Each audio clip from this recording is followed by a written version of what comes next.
This is the Mark Dolan Way. Top tips for mind, body and soul, some great life hacks, and my favourite products of the week. This show is available on all podcast platforms, or you can watch it. Just subscribe to the Mark Dolan Way on YouTube and join the Facebook group. Enjoy.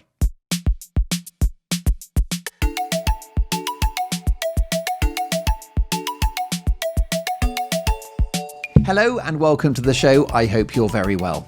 If something isn't working, change it. I used to work for the boss of a radio station which was failing. It was a current affairs radio station. And he said, what I'm going to do, I'm going to change the topics that we talk about and I'm going to change some of the on-air talent. It became very successful.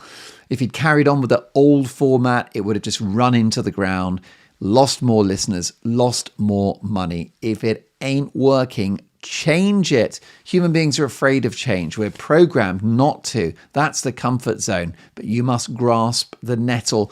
Albert Einstein said the definition of madness, of insanity, is doing the same thing over and over again and expecting a different result. If something in your life is not working, a relationship, a work situation, a friendship, your health, your fitness, your diet, change it and you'll get results. So I hope you're very well. I hope you've had a good week. Lovely to see you and talk to you again. I've been sorting out spectacles this week, lots of glasses. I'm a glasses person. I've always loved being a glasses person. I actually was a teenager and didn't need glasses and was very sad that I wasn't somebody that had glasses. It's so annoying having this perfect 20/20 vision because I'd really like to wear glasses. Don't know why I'm such a fan of glasses, but I am. I think it's just this facial furniture, something on your face. It's a bit of decoration. Maybe it's a shield. Maybe it's something to hide behind. Maybe it's branding, but I just always liked spectacles. My uncle had two uncles had very chunky spectacles, and it makes you a bit iconic for some reason. Glasses give you status. So perhaps if you're looking to get ahead, want to be taken more seriously at work, get yourself some glasses, maybe even glasses which have just a clear prescription in them, right? So no prescription at all, but you're still wearing glasses. Perhaps that will boost your confidence and get you taken seriously. I have a female friend who works in the field of academia, and she said that when she wears chunky black frames, she gets taken more seriously in this very sexist world in which we live. And when she's not wearing glasses, she's treated more like a lady and therefore subjected to outrageous, prejudice, sexism, whatever you want to call it. So she wants to be taken seriously. She wears chunky glasses. So why don't you try out a bit of spectacle wearing? I love it. I've got quite a few. I enjoy doing this podcast where I get to go through my entire collection. Unfortunately, I've got lots of frames which don't have up-to-date prescription lenses in, and I need to get that done at some point. And this is something I wanted to talk to you about because many of you listening to this probably have glasses. Now, if you don't have glasses, then apologies, this will not be of interest to you. By the way, if you do decide that you're going to get glasses which do not have a prescription in and they've just got a clear lens, I recommend you actually still send your glasses off and have a proper clear lens put in, which has got the anti-reflection coat, the anti-scratch, because they will just look better and they won't look like fake glasses. Now, if you are a glasses wearer, normally what you do, the process you go through is that you go to the optician, you choose a frame, and then they do an eye test and they send off the frame. They put the correct prescription lenses into those frames and then you collect them. And that is an expensive process. So you've got the eye test. Now, if you're lucky, it's free, but very often they cost 20 or 30 pounds and you need to do it every 2 years. The reason why you should do it every 2 years is because your eyes change gradually. And also when you go to the optician, they can check the health of your eyes, which is really good. So that's one of the advantages of being somebody that needs glasses is you get your eyes tested for health, which people that don't need glasses do not. And they can spot all sorts of health symptoms. They can tell if you've got circulation issues, high cholesterol, lots of things like that can be flagged up in the eyes, bloodshot eyes. The white of the eye becomes quite yellow. Does that suggest there's a liver or a kidney issue going on? Severe alcoholics get very yellow eyes, of course. So the eyes are an amazing diagnostic tool. And it's handy. So actually, even if you think your eyesight is fine, why don't you go and get an eye test? A, so that you can get the health of your eyes checked. And secondly, because it turns out you may be short or long-sighted without realizing it. My lovely mother-in-law has not had glasses for years, and it turns out she's very short-sighted, but she's just lived her life in a kind of cloudy haze. And I have to say, when she got the glasses, which had the correct prescription in, she was so excited, like a blind person being given vision again, although it was so potent and so sharp that it made her slightly dizzy because she was trying to acclimatize. But, so you go off to the optician and you get your eye test. Now, I'm a big fan of saving you money, and I love life hacks. There is no cheap way of doing an eye test. You can't be done at home. You can't get your mate to do it. You need a professional. So that is a cost that is impossible to avoid. I have an optician's nearby, and they were handing out free eye test vouchers a while ago, and I took advantage. But you'll be paying, if you have to pay, you'll be paying, as I say, 20, 25, 30 pounds. Perhaps go on the internet and look for free eye tests. Something may come up. But either way, it's money well spent if you do have to pay for it. But that is where your costs come to an end. Because what I'm going to recommend to you, especially if you're on a budget, is I'm going to recommend that you do not bother getting your glasses from an optician. And the reason why is because you pay a markup for the frame and you pay a markup for the glazing. The glazing is putting the lens in. So very often you'll see a pair of glasses that you like, and they will be, perhaps the frames could be 100, 150, 200 pounds. And then the glazing will cost you another 150. So that takes us to, imagine if you'd found a really posh pair of glasses, let's say they were 250. Well, with the lenses and everything, that's 400 pounds. That's a huge amount of money, isn't it? That's a huge amount of money. So what I want you to do is I want you to do one of two things, actually. First of all, source the frame yourself. So, for example, if you see a frame that you like at the optician's and you can't get it anywhere else, just say, I would like to buy the frame only, please. I don't want you to put the glazing in. Just give me the frame only. And they can just sell you the frame. And I do that all the time. So my lovely other half lost her glasses, and I went online to get the replacement frame. And we just bought the frame for £75, which is brilliant, isn't it?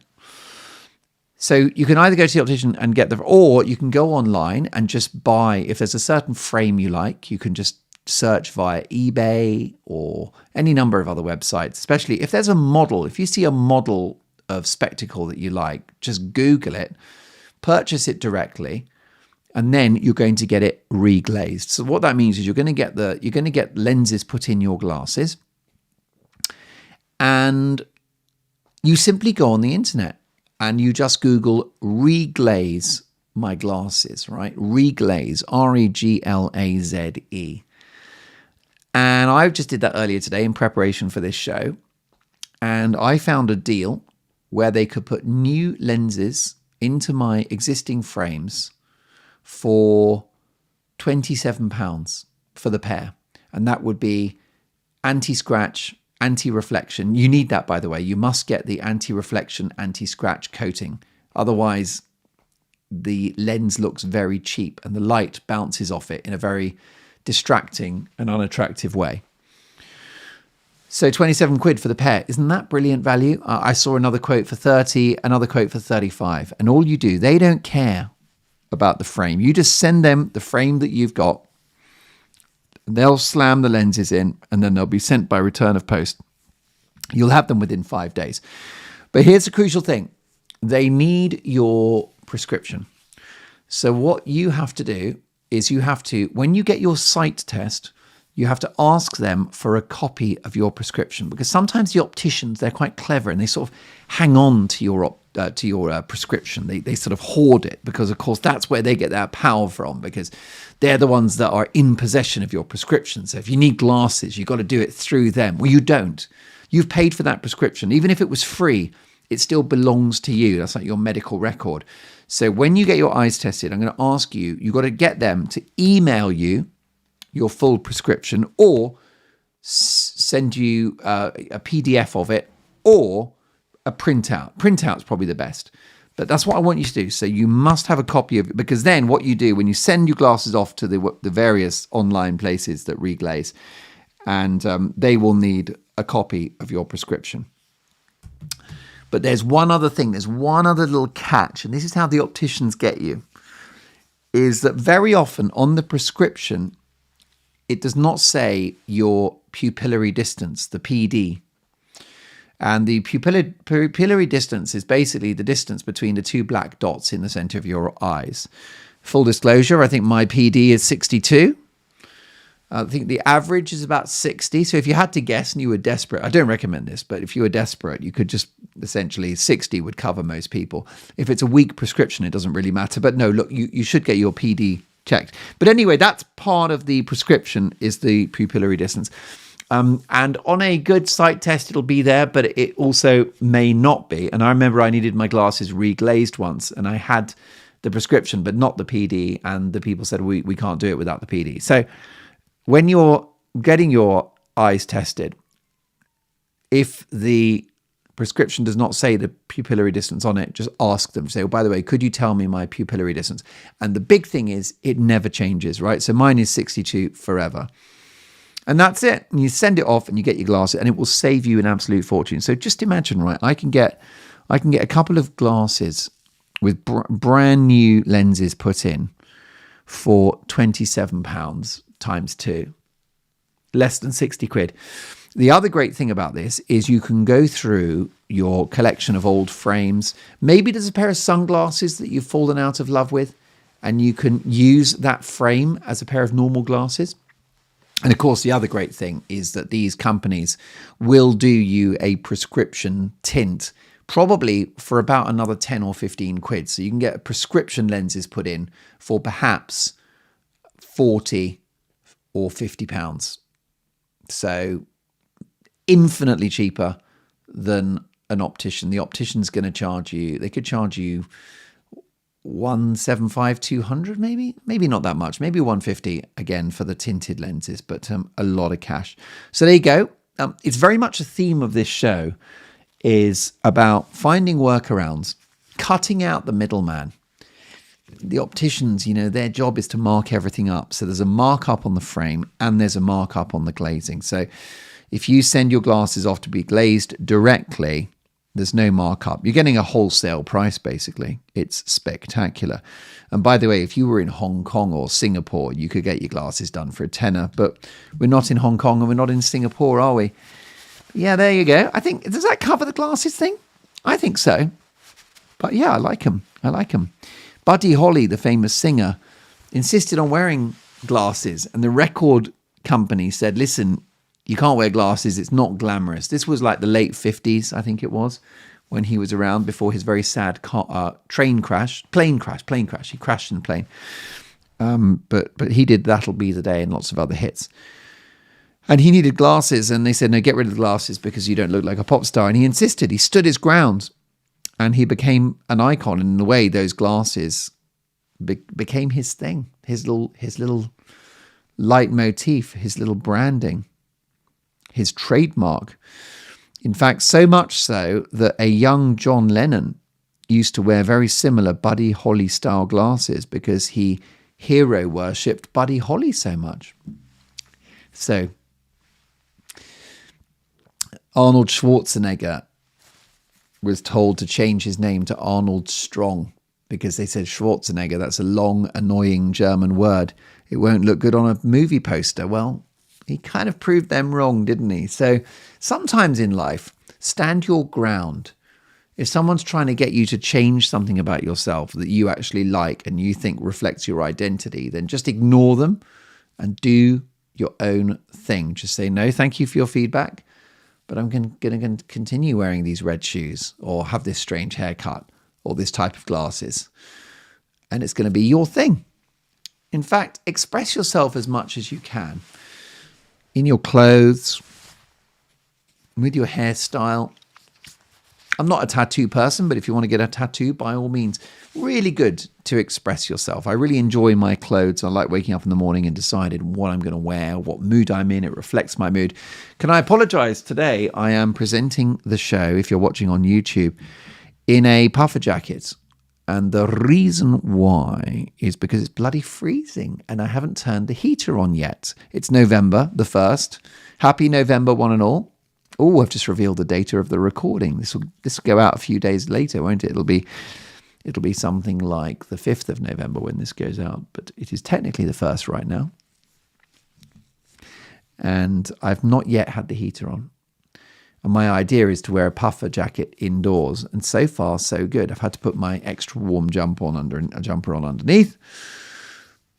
But I hope you don't mind me wearing this. Some people don't like it because it makes it look like you're about to leave or run off or something because you're wearing your coat indoors. It looks like you're leaving. But I'm very comfortable.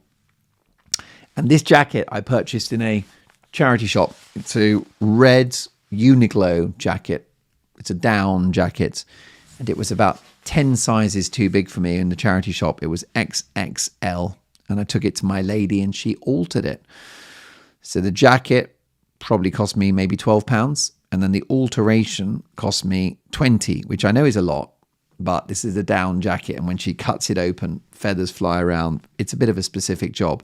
So yeah, the whole thing has cost me £32. Would that be right? Yeah, about that. Not bad. Wear it every day. Love it.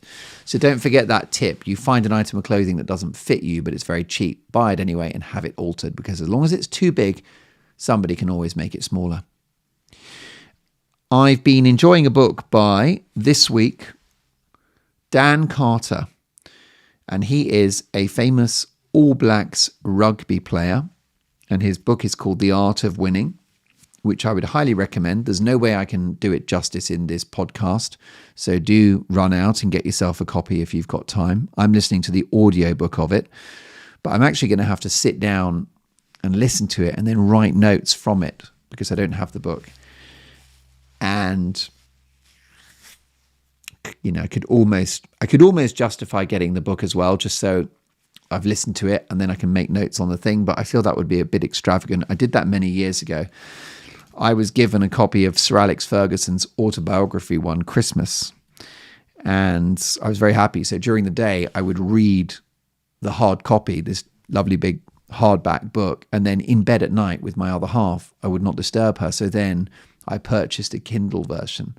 So I actually had 2 copies. I was reading it on the Kindle at night and reading it via a physical book during the day. It felt very opulent, very decadent, but it gave me a lot of pleasure. But this book, so I'm tempted, I don't know, let's see how good it goes. If it's really that great, I might buy a hard copy because, like I said to you before, it's really good to go back to valuable messaging that you've heard in the past, because unfortunately we don't retain wisdom. That's why religious people pray every day. That's why Christians read the Bible every day, or at least, most religions, people, they worship every week, and it's like that weekly renewal, and the priest or the rabbi or the pastor, I'm trying to think of all the different titles of faith leaders. What else do you have? But basically, that is a lovely thing because they go back and it's like renewing the vows, and the preacher always kind of repeats the message every week, which is be a good person and pray to God and all that stuff. So, it's all, but you have to go back, you have to revise it endlessly. It's an unending work in progress. And I'm tempted, if this book is really good by Dan Carter, I might buy a hard copy, and then it means I can dip into it every so often. The problem with an audio book is you can't flick through it. It's not a visual medium. But we'll see. It would have to be good enough. But I think it's a contender, I've got to say. And one of the things that he talks about is preparation. Now, I know that's obvious, isn't it? You got to prepare because then you'll be successful. But he actually said that when he's getting stressed out and worried about his performance, worried that maybe he's not on good form, it's rugby, so he feels like he's, not scoring enough tries or something. I don't fully understand rugby, to be honest with you. I find that rugby players look like footballers that had a rough birth because the nose is always like sort of bent out of shape. And I gave up rugby once when a friend of mine was playing rugby, and he was wrapping gaffer tape around his head so that his ears could be like taped down and protected. And I thought, I don't want to do a sport where you need to use tape to hold your ears down. I feel that we've crossed a line there. I would call that the tape test, where if the sport involves taping down any bits of your body. Do you know what I mean? I don't think so. No strapping, no taping. Please. The idea that you could lose your ears. Oh my God. Are we going to do that? And then you've got this thing called a scrum where they sort of bend over and you've got to push your face in between someone else's legs and you don't even know them very well. You've not had a drink. It might not be your type. Ridiculous. It's a ridiculous sport, rugby. A lot of standing around, a lot of shouting, and then sort of just one guy runs and then he falls over and he's got to push the ball onto the ground. It's not even a ball, it's oval shaped, which means it doesn't roll properly. What the hell were they thinking? Rugby's a disaster. It's an absolute disaster. What I don't like about it, no disrespect to those that play it, by the way, of course not. But what I don't understand, or what I don't like about it, is that you can't just switch it on TV or go to a match and know what's happening. You can't. Whereas with football, you can. It takes 4 seconds, doesn't it, to explain football, which is two teams, each trying to get the ball in the other net. The end. How long did that take? That took 5 seconds maximum. That's why it's a great. That's why it's a great sport, football. In America, in Hollywood, they have something called an elevator pitch. And that means that if you're selling your idea for a movie, you ought to be able to convey that idea in the course of a trip on the elevator. So let's imagine you get into the elevator with a studio boss. You're on the ground floor and you're going to go to the 11th floor. So you've got 11 floors in which to sell your idea. And that's what the elevator pitch is. And then when the elevator doors open, the pitch is done. And my favorite example of an elevator pitch, which I may have quoted before, and apologies if I have, but Jaws was very successful. So Jaws, Steven Spielberg movie, involves a resort where there is a shark and it's killing lots of people, and it's called, well, the film's called Jaws. I can't remember the name of the holiday resort now. It'll come back to me. But very dramatic, very good film. People go swimming, and then a child screams, and then the water turns red. Someone else has died. And I think the story behind it, one element of it, because it's been years since I watched it, is that the mayor is very in denial of what's happening. He doesn't act quickly enough. Perhaps he's slightly corrupt. So there's a bit of politics in there as well. But it's very much about how I think the authorities ignore things when until they get really bad. So, yeah, it was a very spooky film. And you watch people swimming and you think, oh, I know Jaws is going to come and kill them now. So that was fine. So it's a gigantic hit. It was very original. And that first weekend, I think, when it was released, people were queuing around the block to see it. And the audiences were screaming because they'd never seen such a terrifying film before. It was an absolute phenomenon. And it was a cultural moment. When would it have been? I guess the mid-80s. Jaws. It remains iconic, it really does. So that's fine. And the elevator pitch, there was a there was a movie, and I can't quite remember what it was called, but it was something like Fang or Killer Dogs. Yeah, maybe it was called Killer Dogs. It's in, I think the story features in a book called Raging Bulls, Easy Tigers, which is a film about independent cinema in the 70s and 80s. Shall I look it up quickly? Come on then. Why don't I quickly look it up? We have the internet, for goodness sakes. Hello. Yes, just make sure I don't switch my microphone off. No, I would. I don't recommend too many. Well, I do recommend a book every week, but I don't recommend normally outside of self-help books. I don't normally recommend books for other reading, do I? But this one is Raging Bulls. Oh, see, I'm glad I checked because I just gave you the title completely wrong. It's called Easy Riders, Raging Bulls, and it's by Peter Biskind. Yeah, and it's all about movies, the making of movies like The Godfather, The French Connection, Chinatown, Taxi Driver, Jaws, Star Wars, The Exorcist, and The Last Picture Show. It is called Easy Riders, Raging Bulls. Just very entertaining book. The background to the book is that in the 1940s and 50s, the studios got very rich because they were making these musicals. And they were very cheesy, and it was singing and dancing. It was a love story and ball gowns and champagne and caviar and all that stuff, right? So they just churned out, I think particularly the 50s, probably because after the war, everything was very doom and gloom. You know, it was sort of the tail end of austerity and of rationing. The world was recovering from a war that ravaged the world and which saw a loss of life. Countries were financially broke and ruined and everything. So anyway, it seems like people went to the cinema for escapist fun, for glamour, all the things that perhaps they didn't have. So that was a big deal. But then what happened is that going into the 60s and then into the 70s, no one wanted these cheesy musicals anymore. In the 70s, it was all kind of like gritty urban drama. And the studios were going bankrupt because no one was going to see their ridiculous musicals. And sort of also kind of crappy comedies, cheesy comedies. People wanted something more authentic, edgier, more authored. They wanted a compelling story. They wanted it to be more like real life. So that's when Francis Ford Coppola came along and he made The Godfather, which was very gritty. And people like Al Pacino, Robert De Niro, Martin Scorsese, the film director, Taxi Driver, all those films became dominant. And what happened is the studios, because they were in so much trouble and they were so broke, they had to let these talented young producers and directors make a different kind of movie, independent film.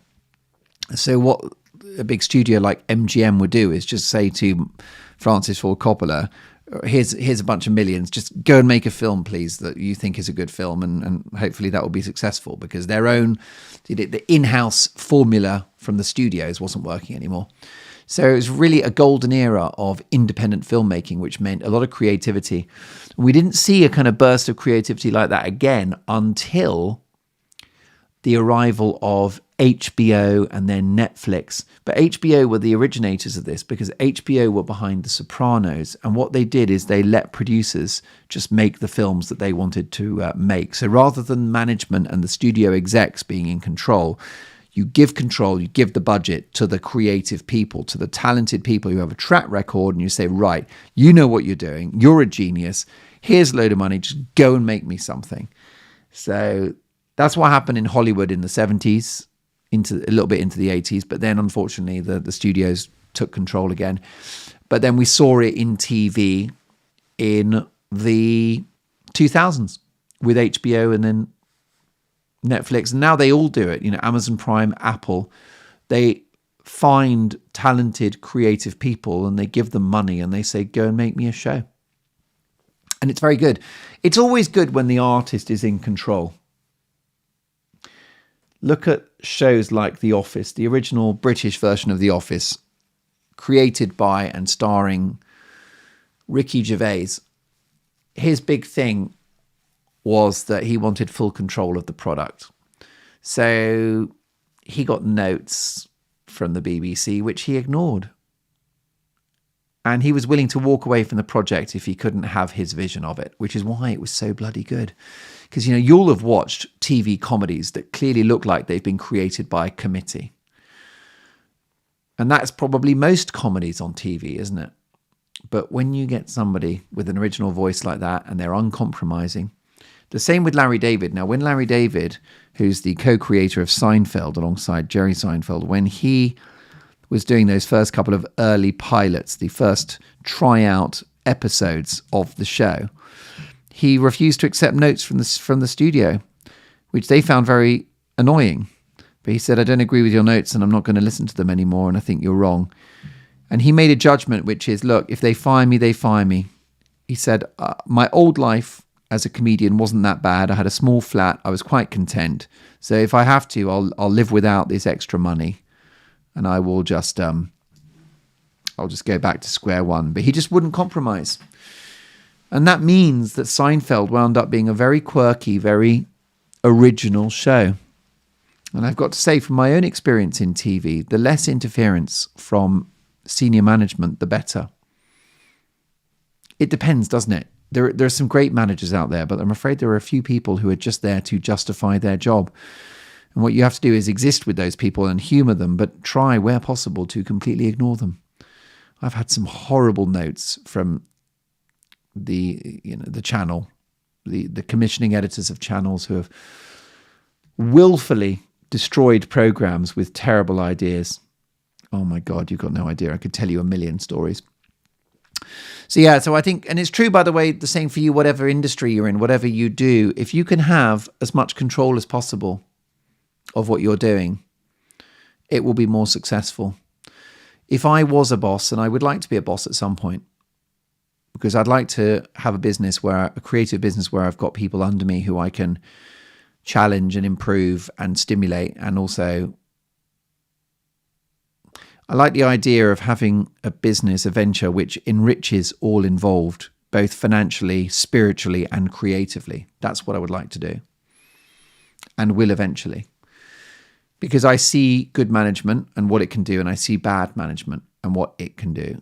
Most bad management is when people are not appreciated, not invested in, not supported, and left to basically rot. And I've worked for companies where brilliant people are just allowed to leave. Why would you let brilliant people leave? If you're allowing good people to leave, you have a failing business. What you should be doing is chucking out bad people and love bombing the good people who bring value to the enterprise. But how on earth did we get onto that? Oh yeah, what I would do is, if I was a boss, I would empower people. So I'd just say, right, Jim, you're in the accounts department, and this is totally your domain, and I want you to choose your own space in the office and decorate it how you want. And hey, I'm going to let you recruit your own people. So here's a budget for staff. You're like head of department, senior vice president, accounts department. Do you know what I mean? Just empower people. So if you're at work, if you're in any way able to empower people, I've got a team around me, and I try to empower them. And I say, right, Stephanie, I want you to do this, and just own it. And sometimes I say, I'm not even going to check it. I trust you. I want you just to own this. And by saying I'm not going to check it, that's total trust. And then Stephanie's got this responsibility, but she feels very valued because I've given her this responsibility. I've demonstrated trust. It's a huge investment. It's a beautiful thing. And the messaging is great. So this guy, Dan Carter, The Art of Winning, he was a very good All Blacks rugby player. That's all I know. He struggled to retire. I think there'll be a bit of Dan Carter popping up over the next few weeks because I feel that this guy's good. What I like about it, I like self-help books that haven't been written by a journalist or even somebody with a sort of slightly crappy psychology degree or something. I like self-help books that come from someone that's either lived the experience or is a proper medic. So why I love the chimp paradox is because Professor Steve Peters is a psychiatrist. So that is his actual science we've got in that book. And why I like Dan Carter's book is because he's an actual rugby player that's won everything you can hope to win. And it's based upon his approach and his mindset. So he says that if you're worried about your work situation, let's say that you're underperforming or you're under pressure or the boss isn't happy, or let's imagine it's professional sport and you're not scoring for the team. There's a lot of stuff in your head, a lot of anxiety. He says, concentrate on preparation. So let's imagine you've got a big company report to deliver and you're anxious about it and you're worried you're going to mess it up and you're worried it's not good enough and you're not going to deliver it right. And there's too much competition. There's other people who have got better ideas and all that negativity. Forget about that. Just block all of that out. Just prepare. So just put the work in. So he talks about that when he's got a big match on Saturday and he's anxious. He's like, do you know what? Monday morning, arrive on time for training, work hard with the training, have lunch, go back, more training, train in the evening, and just get yourself, just prepare. Just do the preparatory work. And he said that will boost your confidence. It will take your mind off the actual anxiety of what's coming up. And I have a similar story from a military guy, sort of a soldier type that I interviewed once. And I asked him about sort of the anxiety of going to war.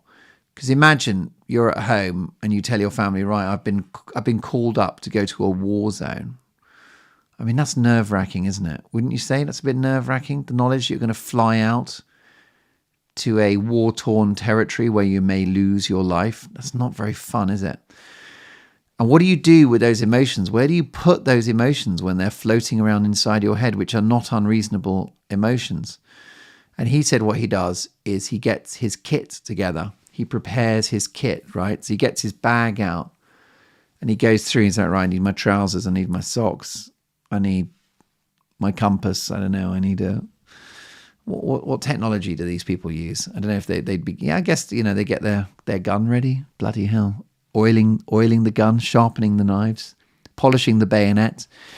But this guy just said that he prepares his kit and gets everything ready, and that somehow relaxes him and he feels more comfortable. And I think that's very good advice. I remember I used to get really anxious before exams or even before a big assignment, let's say an essay at school, and it would be sitting there causing me great anxiety, and I'd be watching TV, and even though I'm watching TV, I've got this terrible feeling in the back of my mind about this thing that's hanging over me, and it becomes a bit of a monster. So what I used to do is, in order to get rid of that feeling, I'd open the books and I'd say, right, I'm not doing the essay. Let's say it was an essay. I'm not doing the essay tonight, but I'm just going to have a look at what's involved. You open the book and you look through some of the notes and you can see how many words you've got to write, and you confront it by looking. And in a way, what you've done there is you've begun preparing. Your preparation has begun because you're just looking through stuff. And it doesn't become such an abstract monster in your mind. Maybe you take a couple of notes, you go, right, tomorrow, here's where I'm going to start. I'll start with an introduction and I'll introduce that bit. And you begin to navigate your way through the material. And you're like, okay, it's not as bad as I thought. And then the next day you wake up early and you go. How many times has there been a task that you've dreaded, but when you finally got round to it, it was actually fine or even enjoyable? Has that ever happened to you? I've even had that with tax returns where I just put it off for months on end, and then it's just so late in the day. Maybe it's late. I've missed the deadline, right? I'm going to pay a penalty and oh my God, all sorts of other problems, right? And yet when I start doing it, I'm like, this wasn't that bad. I almost quite enjoyed doing my tax return. So why did I put it off so much? And it's because I was afraid of it. I didn't go near it. It had control over me. And if I had just done what Dan Carter recommends and my military friend, which is just start to prepare, just to scratch the surface of it, have a look at what's involved. So, if it was a tax return, just open it and just start reading it and then just grab a couple of invoices. And you're like, all right, well, I need those invoices and And you've confronted it, and already it becomes less of a monster. So yeah, that's how you unlock things. begin to prepare them. Okay, preparation. That is it. Because it's true for an athlete, for example, that this rugby player, he's really good, not because of the matches. It's what he does between the matches, isn't it? It's the training day in and day out. Speaking of Sir Alex Ferguson, by the way, what I should do is I should read his book again, shouldn't I? And share his wisdom about the world with you, because he was an amazing leader who was the Manchester United manager for many decades, winning scores of trophies with different teams within one club, but various generation of footballers he brought to the top. So he did it more than once. Sometimes a manager can get lucky with one particular squad, but Ferguson would have a squad and then he'd get rid of them. They were getting old. He'd refresh, he'd renew, and he did it over and over again. And that was amazing. An amazing guy. Big fan. One thing that he used to talk to his team about is he wasn't that focused. I mean, yes, a lot of gathering information about the opposition, about the other team. But he used to say, there's 11 of you. Each of you do your job, right? You know what your job is. He said, my job, I'm the manager. My job is for you to know what your job is, right? I got to ensure you know what your job is. So the defender, you're going to defend. You're going to hang on to the ball. You're going to stop it going into the goal. You're going to keep it away from the goalkeeper, and you're going to do your job. And if all 11 of you are doing each of your jobs properly, you concentrate on your job, you do that well, we will prevail. And that was his argument. And therefore, he didn't like the team to focus too much on the other team too much. His attitude was, we have got to deliver a great performance. So if we perform well, if we play good football, we enjoy our football, we play our football well, and we each do our jobs, we will succeed. Rather than an excessive focus on the other team, which gives them power. So sometimes he would actually be quite positive with the team, even if they lost the game, because he would say to them, you lost the game, but you did everything I needed you to do. You did your jobs, and it was a good performance. And so if you continue with that discipline and that good performance, you'll win. So he was so focused on just a good performance rather than thinking about the conditions, thinking about the opposition, thinking about the weather, thinking about the crowd. Have you done a good job? So let's imagine you're at a company that's failing and it's losing money and there's all sorts of crises going on around you. It's a complete disaster, right? Well, if you are in the sales department, then you just concentrate on what you're doing. You get those sales up. Don't worry about the others. And I've made that mistake in the past where I've somehow got involved. I've been working with someone, working in a team, and I've got opinions about other members of the team and things that my colleagues are doing. It's like, no. Don't do that. Just, I got to concentrate on me being great. And I'll do my thing really well and focus all my energies on that.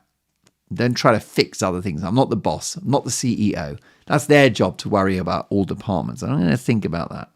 So if you're a footballer, you shouldn't care about how well the physio is doing his job or not doing his job, or the kit person, or the dinner ladies, or whatever you like. Right? You're there to play football and score goals. So you do that and let the others. Woody Allen, when he got his agent, he was all sort of, very confused about what to do and how to pursue his career and who to talk to. And his agents gave him great advice. They said, listen, you do the work. You just write your comedy and perform, and you just churn out the material, and we will look after the rest. We'll worry about everything else. You are the goose that lays the golden eggs, so lay those eggs. You churn out the work. We will do the rest. So remember that. Remember your job. Concentrate on that. Make that your focus, and you will prevail. Gut instinct is a really good thing. Follow your gut. It's there for a reason. No one even knows to this day what a gut instinct is. But it's been placed in you as a survival mechanism, so that when you're walking through the woods and you hear a rustling, in the background, or even see a creature that you don't recognize. Your gut instinct says, I think that thing wants to kill me, and you're going to run, and it keeps you alive. But you have a gut instinct in so many aspects of your life. When you meet someone, a potential friend, a potential partner, a potential job, a potential colleague, your gut will tell you whether they're going to be good or bad. And you should follow your gut, follow your feeling, follow your instinct. Same with house hunting, right? You might go to a house or an apartment and it ticks all the boxes. It's exactly what you require. But then you go to another place which does not tick the boxes. It's unsatisfactory, but for some reason you just love it. And your gut says, I want to live at the place which does not tick the boxes, So let's imagine you need a garage. You're looking for a big garden and you want to be near the train station, and you find a house which has no garage, a tiny garden, and it's not near the train station. But when you're in there, you have this lovely warm feeling. It just is a glow. It just makes you feel good being in that building. And your gut says, this is the one. Then just bloody go and do it. Follow your gut. Buy the wrong house because your gut told you to. And your gut is very rarely wrong. And what you want to do is build a relationship with your gut, so that, because I think we sort of live in a world now where we're just, the poor old gut is drowned out by everything else in our life, the smartphone. We spend our whole lives glued to devices. We don't have to have a single second where we're not being stimulated or entertained, but that stops us listening to the gut. So a bit of time without technology, without the internet, without social media, without your phone, without your TV or radio, or even without music. Just let yourself be still, and you'll start to feel that gut instinct, which is this little creature who communicates with you, who's got your best interests at heart. And the gut instinct is a genius, really. It's almost like a psychic. It's like a little wizard. Because a gut is not based on fact, is it? It's just a feeling you've got. But it's a superpower if you can harness it and listen to it. So why don't you spend a week trying to follow your gut instinct? I'd really recommend that. And what was I going to say about the gut instinct and that? Yeah, Elton John. There's always time for an Elton John story. He remains a perennial theme of this podcast because he remains my hero. And he had this guy called Davy Johnstone who came and played guitar on one of the early albums. I believe it was Madman Across the Water. Very talented guy, a folk guitarist. And Davy Johnstone had never picked up an electric guitar in his life. But anyway, so he plays a guitar on the Madman album, including on Tiny Dancer, which I believe went on to become quite a hit. And he's only just done a couple of songs with the band, right? And Elton has decided that he's going to invite Davy Johnstone to join the band, right? To join them on tour and to become an official member of the Elton John band. But the thing is, this guy he's a folk guitarist. He plays like the acoustic guitar. And his bandmates, Elton's bandmates, are like, are you mad? He's not an electric guitarist. He hasn't, So it turns out Davy Johnstone had never really picked up an electric guitar.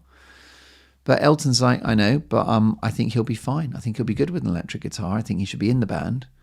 And he will be the lead guitarist and he'll play an electric guitar, even though he's never played. So Elton John employs someone to play the electric guitar in his massive band that hasn't played electric guitar before. Davy Johnstone turned out to be amazing. So he came up with that riff at the beginning of Saturday Night's All Right for Fighting.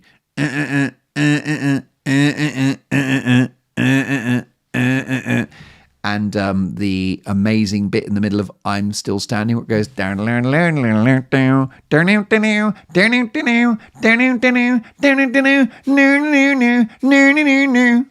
amazing, right? When you get a chance, have a listen to I'm Still Standing, have a listen to the guitar bit in the middle, and that's Davy Johnstone, who'd never picked up an electric guitar before, and Elton hires him in the band. Now, what was Elton doing? He was following his gut.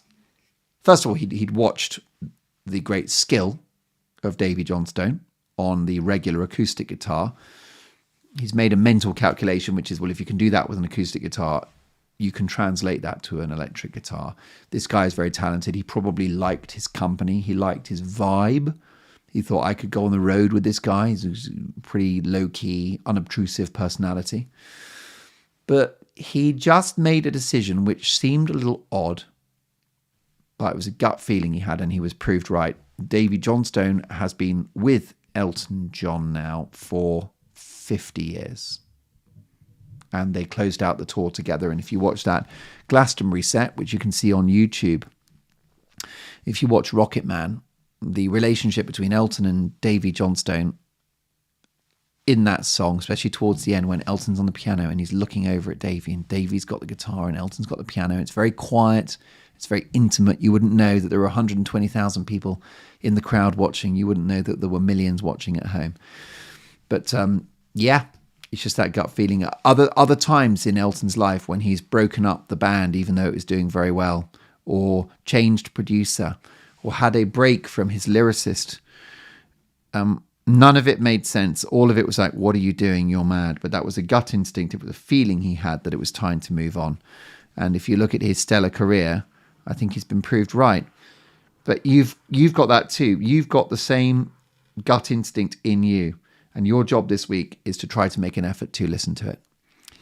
Listen, it's time to go. It's been lovely chatting with you. It's going to be really busy podcast-wise because I'm actually going to be churning a few out back to back so that they're all ready for you, because I never want a week to go by where you don't get a podcast. That's my firm commitment to you.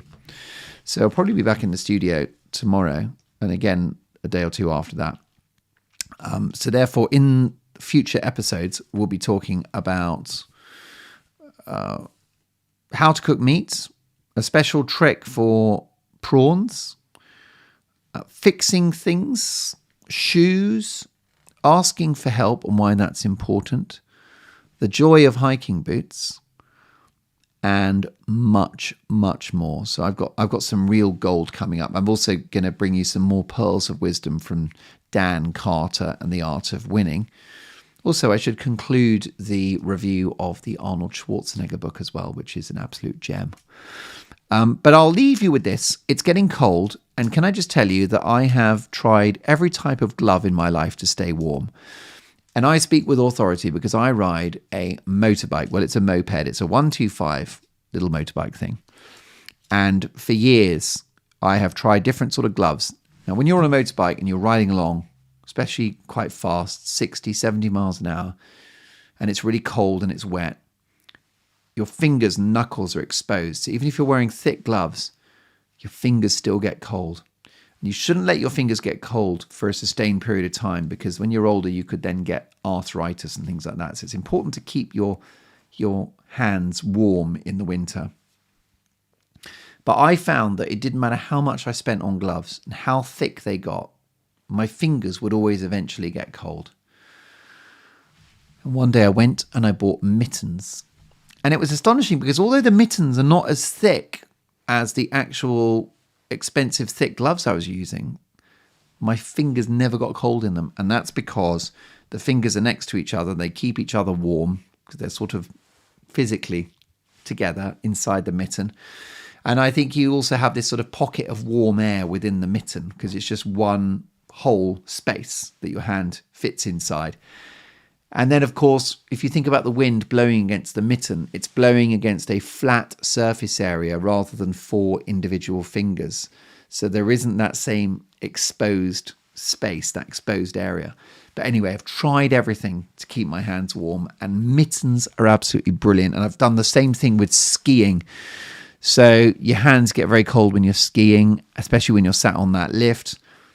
And the mittens are sensational, and you can get all different thickness of mittens. I don't think they need to be that thick. I think that the physicality of them and how they work, the engineering of a mitten means that they're almost all of them are actually warm. But I like to have a pair of Gore-Tex or very thoroughly waterproof mittens with a nice, lovely, warm, fleecy finish inside. But I absolutely love mittens. I don't mean those woolly mittens which just let cold air through. I'm talking about proper mittens, waterproof gloves, but in a mitten format. Highly recommended, absolute game changer. So this This winter, can I recommend that you try mittens? You will never look back. Thank you for listening to the show. It's been a delight to have your company. I was actually in something of a thunderous mood before I came on air. I was gloomy. You could say depressed. And remember my advice about that. Obviously, if it's serious, go and see your doctor. Very important. And also ask for help. But if there's just a doom and a gloom, make sure you're eating good food, you're getting exercise, you're getting sleep, and that you are drug-free. And that will really help. But I've done all those things. I don't take drugs anyway. Not a heavy drinker. Been getting sleep. But still just sad and gloomy. The weather's been terrible. And what I did is I just thought, I am sad, I am gloomy. And that is a fact. And that is it. And when that happens, if you can, you just let it wash through you. Just be sad. Because nothing good is forever, but nothing bad is forever too. And that feeling will pass. And by having that sadness and being sad and just sitting it out and existing with it, it sort of shifts. And it's not unhealthy in a weird way. And obviously a way to pull yourself through is positive thoughts and positive messaging. And you can even write down what there is to be positive about, and that will help you as well. And of course, if there are problems, then it's a case of addressing those and starting to tackle those. But yeah, so therefore, but it's interesting, isn't it? But by the end of this podcast now, you've put me in a good mood because I think it's brought me out of myself. I've spoken now for 55 minutes and I feel happier, and I've done something. I've been productive. Hopefully it's been helpful to you, but it's been massively helpful to me. So I suppose if you're feeling gloomy, if you have a bit of momentum, get busy. Something Dan Carter talks about, which I mentioned from the Schwarzenegger book. I like it when books agree with each other, by the way, because there are many sort of universal truths, which is why I almost have a sort of acid test of a certain book. If it contains themes from books that I've already read, which I really appreciate and really like, I'm like, oh, this is good. So Schwarzenegger and Dan Carter both say that you should go for small, easy to achieve goals because it builds self-confidence and creates momentum. So today, why don't you give yourself a couple of really easy, why don't you have 3 really easy achievable goals that you can do today? If it's late at night, then tomorrow, okay, I'll forgive you that. But if you're listening to this in the morning, try to do 3 things today or 3 things tomorrow, maybe 3 things every day. How about that? Between now and when we next meet, why don't you do 3 easy to achieve things? Write it down. And that could be, it's a language. So like, okay, I'm going to learn 10 words of the new language, or I'm going to tidy up the living room, or I'm going to text the people who have been waiting to hear from me about something, right? But really easy goals. Now, that email you've been putting off, just get it done, right? Job done. And then what happens is that it's very satisfying and you get adrenaline, you get a reward and you get self-confidence. And then doing things becomes a buzz, like a drug. And then you'll want to do more things because you'll want more of that drug.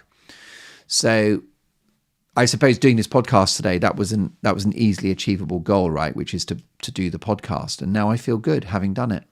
So I think what I'll do is I'll do 2 more things today, which are easily achievable, and that'll make me feel good. And I'll do the same tomorrow. And I hope you will as well. So let's do this together. Can't do it on my own, you know.